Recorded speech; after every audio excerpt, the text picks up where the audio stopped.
So I posted a question to my stories a little while ago, asking people to share with me what it is that they found specifically challenging when it came to accepting their body.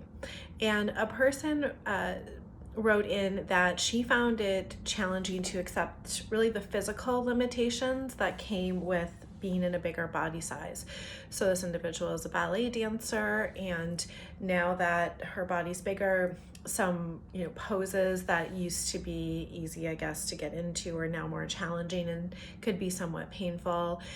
Also some limitations around breathing because of asthma and hiking. So a lot of physical limitations, which is a challenge, and it's not something that feels good or that we like.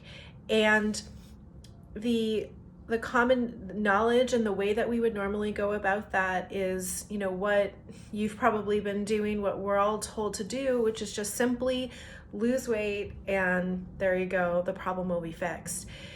But we all know that it's not that easy. I mean, if it was, everybody would just be losing weight and go on their merry way, and there would be no problem. But it's not that easy. And it can, all your best intentions, all your best efforts, and it just ends up turning into a struggle because for a lot of different reasons. I mean, everybody's situation is so unique. So it's like you have a couple choices when you find yourself in this situation of feeling really uncomfortable or upset about these limitations in your body. Is the one is to go the conventional route, the route that you've known, try everything out there, do all the diets. Some people go to surgery, whatever the case may be, they do what they feel they need to do in order to feel better. That's one route. That's, again, the route that we're all told to do.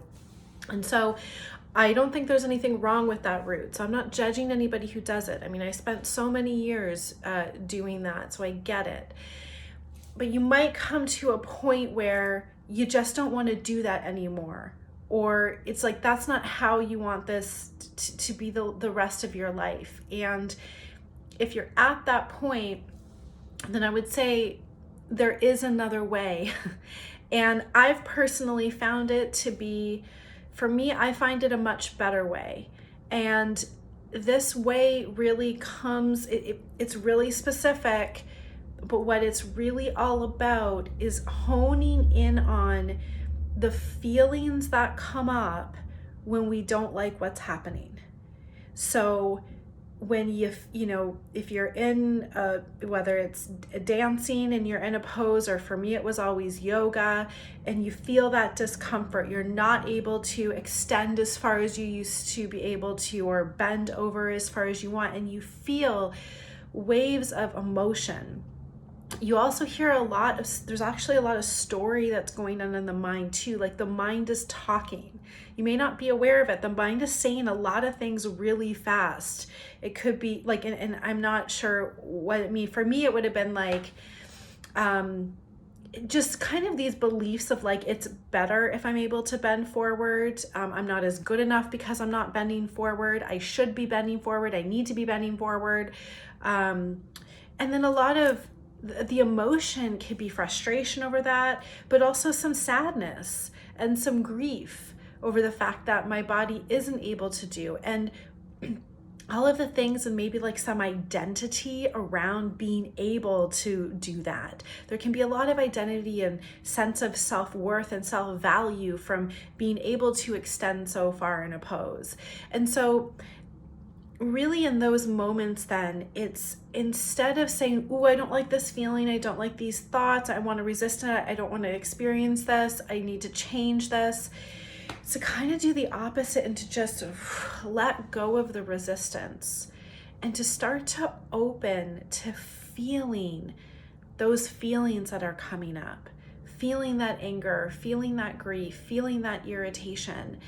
And knowing that, again, you have those two choices. You can always go and try to change your body and go that road.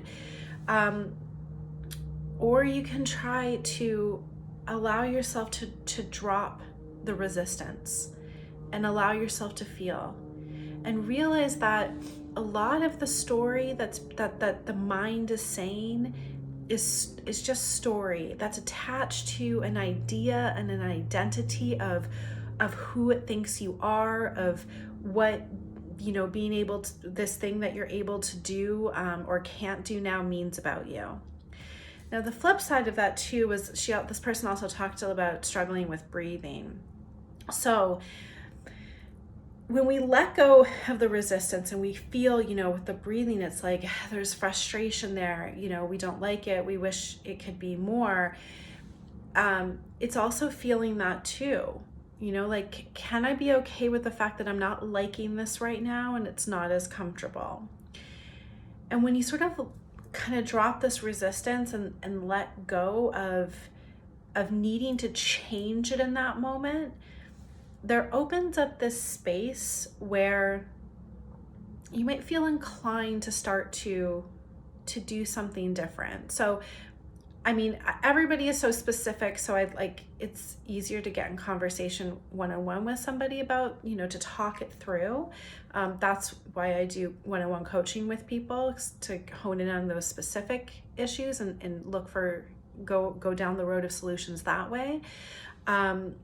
But there is an inner guidance that will move us towards what would help us to feel better. So it's a really strange paradox of letting go the need to change something, like letting go the resistance to the situation, allowing ourselves to be open to being okay with what's happening, even though we may not like it.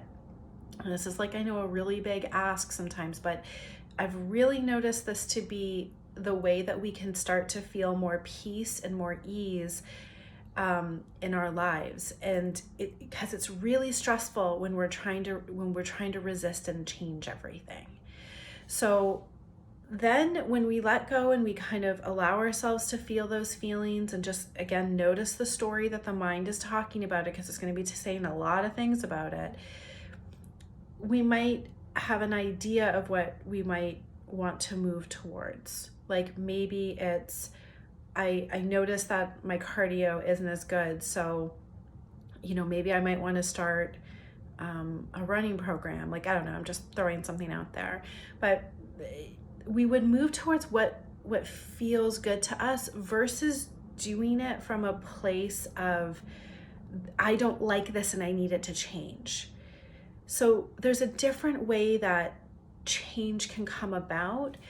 But when we stop fighting what's happening in our internal experience, it's almost half the battle, because a lot of the suffering and the pain that we experience in our lives comes from the fact that we're resisting whatever it is that we're feeling.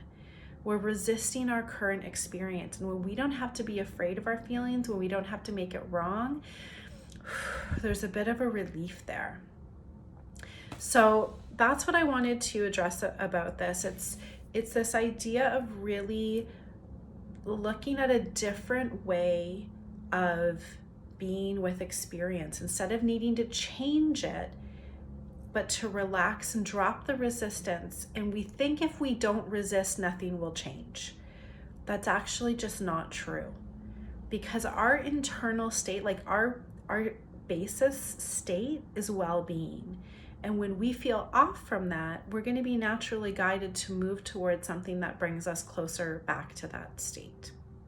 So I hope you find that helpful. If that was intriguing, or you want to explore this more, because it is an exploration, let me know, contact me, and reach out to me for some one-on-one coaching, and we can have a conversation about this one-on-one, really personal to your unique situation. I found this kind of way of approaching challenges in life and our body through the path, I guess, of least resistance to be a much more easeful, peaceful, calmer, and more freeing way to live.